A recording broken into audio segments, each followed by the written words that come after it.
फातिमा की रानी माँ, प्रभु यीशु की माँ, आसरा तू ही है माँ।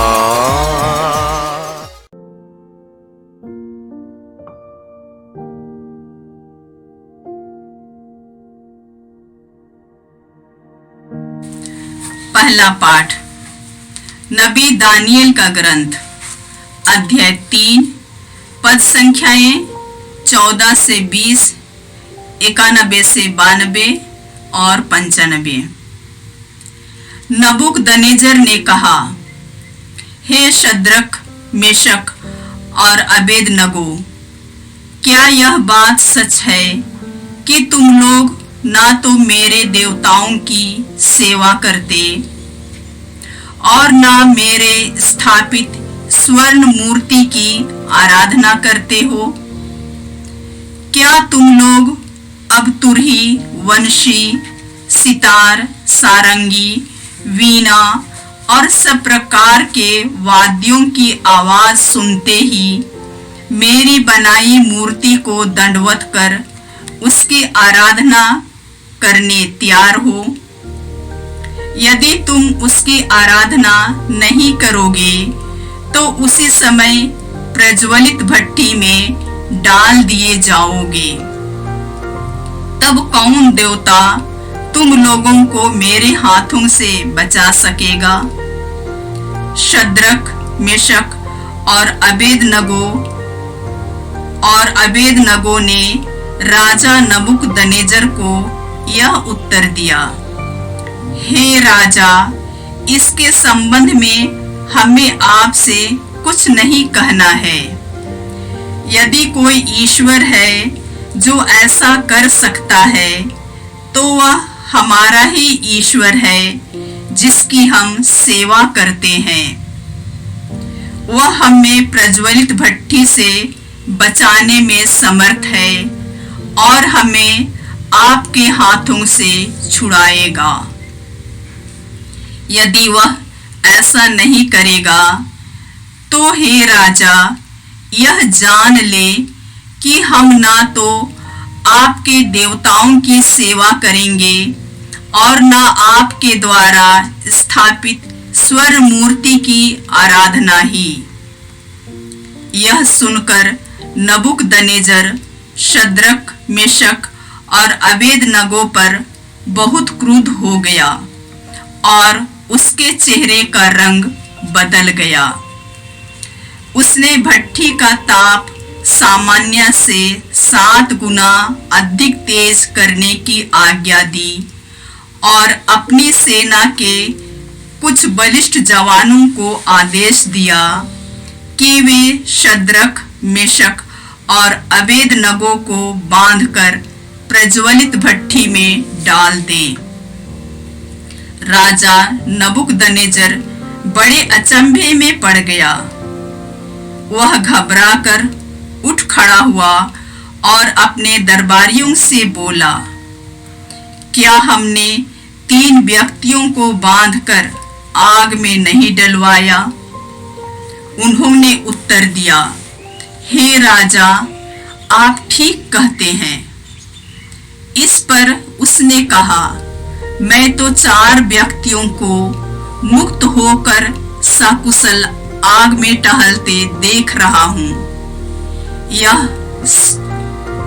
चौथा स्वर्गदूत जैसा दिखता है। नबूकदनेस्सर बोल उठा, धन्य है शद्रक, मेशक और अबेदनगो का ईश्वर। उसने अपने दूत को भेजा है जिससे वह उसके उन सेवकों को बचाए जिन्होंने ईश्वर पर भरोसा रखकर राजाज्ञा का उल्लंघन किया और अपने शरीर अर्पित कर दिए, क्योंकि वे अपने ईश्वर को छोड़कर किसी अन्य देवता की सेवा अथवा आराधना करना नहीं चाहते थे। यह प्रभु की वाणी है। ईश्वर को धन्यवाद। भजन अनुवाक्य। तेरी स्तुति निरंतर होती रहे। तेरी स्तुति निरंतर होती रहे। हे प्रभु, हमारे पूर्वजों के ईश्वर, तू धन्य है। तेरा महिमामय पवित्र नाम धन्य है। अनुवाक्य, तेरी स्तुति निरंतर होती रहे। तेरी स्तुति निरंतर होती रहे। तू अपने महिमामय मंदिर में धन्य है। तू अपने राज सिंहासन पर धन्य है। अनुवाक्य, तेरी स्तुति निरंतर होती रहे। तेरी स्तुति निरंतर होती रहे। तू गहराइयों की थाह लेता है। तू धन्य है। तू स्वर्ग की ऊंचाइयों पर धन्य है। अनुवाक्य, तेरी स्तुति निरंतर होती रहे। तेरी स्तुति निरंतर होती रहे। जय घोष। धन्य है वे जो सच्चे और निष्कपट हृदय से वचन सुनकर सुरक्षित रखते हैं और अपने धीरज के कारण फल लाते हैं। प्रभु आप लोगों के साथ हो और आपकी आत्मा के साथ। संत यूहन्ना के अनुसार प्रभु यीशु ख्रिस्त का पवित्र सुसमाचार। हे प्रभु, तेरी महिमा हो। अध्याय 8 पद संख्याएं 31 से 42। जिन यहूदियों ने उनमें विश्वास किया, उनसे यीशु ने कहा, यदि तुम मेरी शिक्षा पर दृढ़ रहोगे तो सचमुच मेरे शिष्य सिद्ध होगे। तुम सत्य को पहचान जाओगे और सत्य तुम्हें स्वतंत्र बना देगा। उन्होंने उत्तर दिया, हम इब्राहिम की संतान हैं। हम कभी किसी के दास नहीं रहे। आप यह क्या कहते हैं? तुम स्वतंत्र हो जाओगे? यीशु ने उनसे कहा, मैं तुमसे कहे देता हूं, जो पाप करता है वह पाप का दास है। दास सदा घर में नहीं रहता, पुत्र सदा रहता है। इसलिए यदि पुत्र तुम्हें स्वतंत्र बना देगा तो तुम सचमुच स्वतंत्र होगे।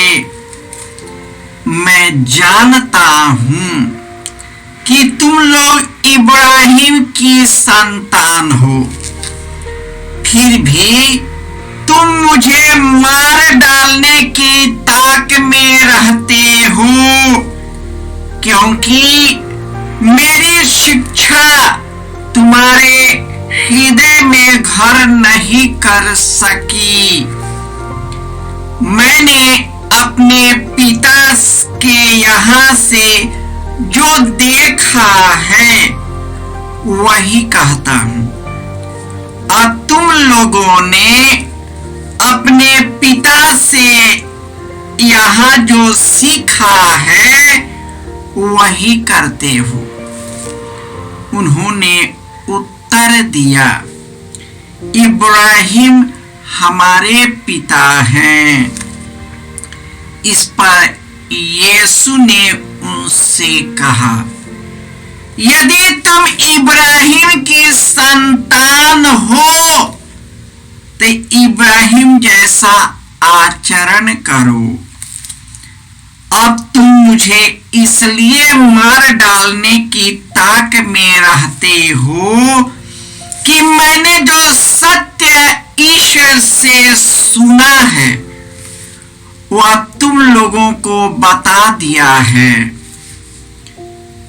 यह इब्राहिम जैसा आचरण नहीं है। तुम लोग तो अपने ही पिता जैसा आचरण करते हो। उन्होंने यीशु से कहा, हम वह विचार से पैदा नहीं हुए हैं। हमारा एक ही पिता है और वह ईश्वर है।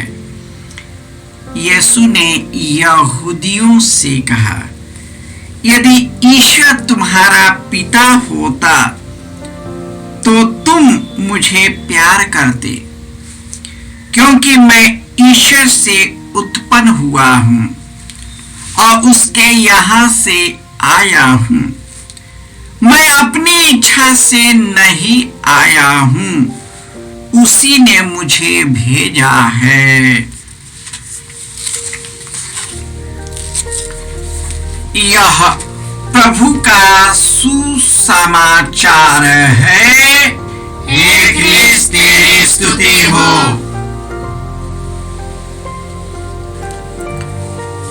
ख्रिस्त में प्यारे भाइयों और बहनों, प्रभु का वचन कहता है, प्रभु ही मेरी ज्योति और मुक्ति है, तो मैं किससे डरूं? वही मेरे जीवन की रक्षा करता है, तो मैं किससे भयभीत हो जाऊं?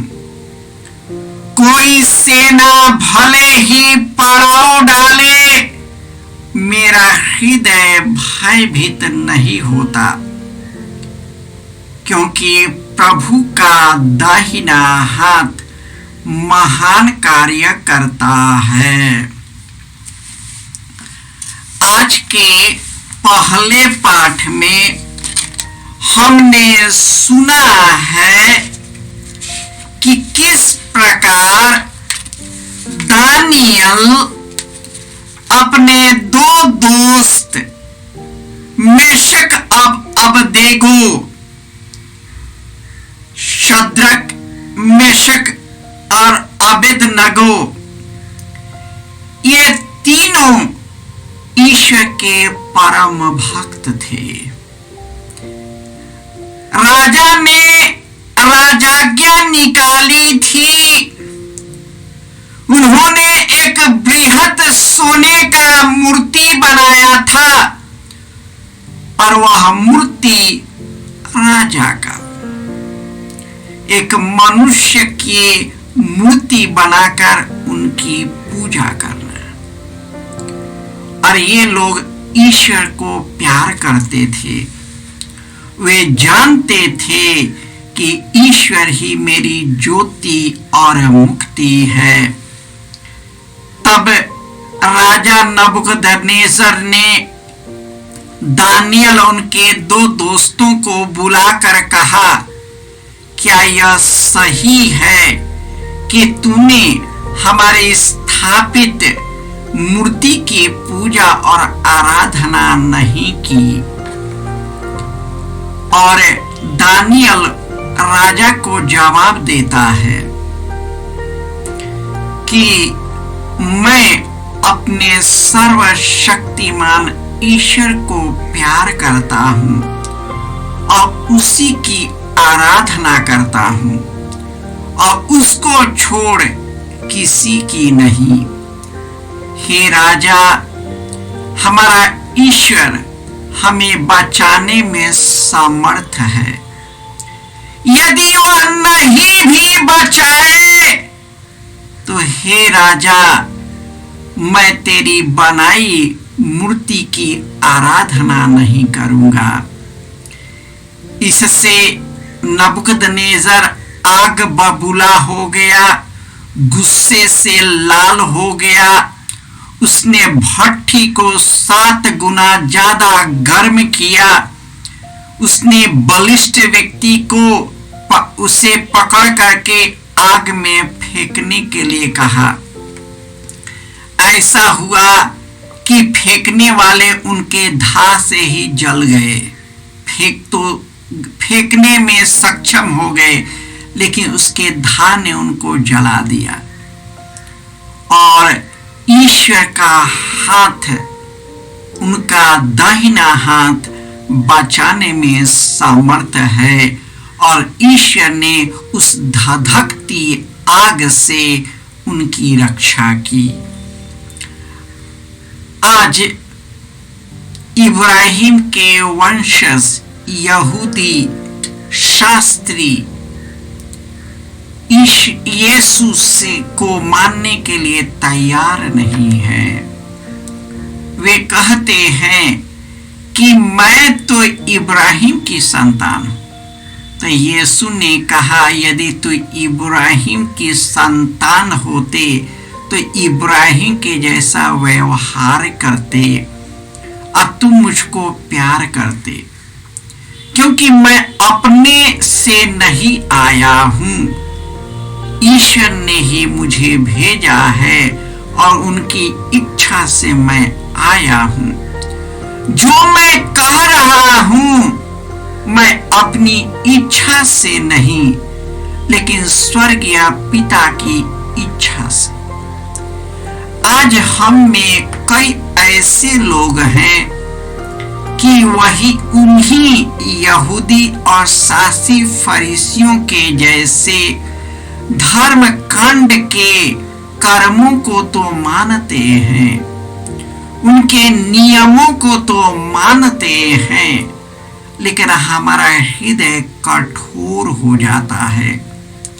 हमने सामाजिक विधियों को तो पालन किया, लेकिन ईश्वर की आज्ञाओं का रद्द किया। मैंने ईश्वर से आने वाली जो प्रेम, दया और करुणा है, उसे हम अपने भाई बहनों में देने में असमर्थ हो रहे। हम अन्याय करते हैं, हम शोषण करते हैं, हम एक दूसरे को नीचा दिखाते हैं, अपमान करते हैं, अवहेलना करते हैं, कई प्रकार के अशब्द के तानों से उनका जीवन बर्बाद करते हैं, और हम धर्म विधियों के पालन में ही अटक जाते हैं।